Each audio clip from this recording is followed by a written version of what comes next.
पडगा ठाण्यात एटीएसची कारवाई। साकीब नाचनच्या घरावर छापा, इलेक्ट्रॉनिक उपकरणांसह दस्तऐवज जप्त। देशात कोरोना रुग्णांची मोठी वाढ, आकडा 4000वर। महाराष्ट्रात सक्रिय रुग्णांची संख्या 506। कोल्हापुरात एका महिलेचा मृत्यू।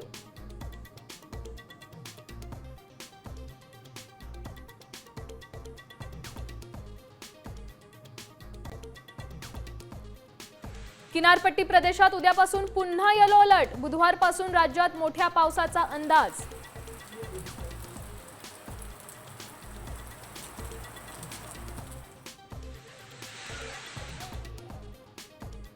$50 लाख लाडकींचा लाभ बंद होणार। बहिणींच्या वार्षिक उत्पन्नाची पडताळणी सुरू।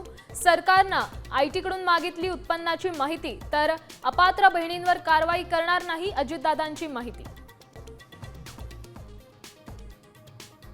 लोकलमधून महिलांचा जीवघेणा प्रवास सुरूच। कामावर वेळेत पोहोचण्यासाठीचा संघर्ष कॅमेऱ्यात कैद।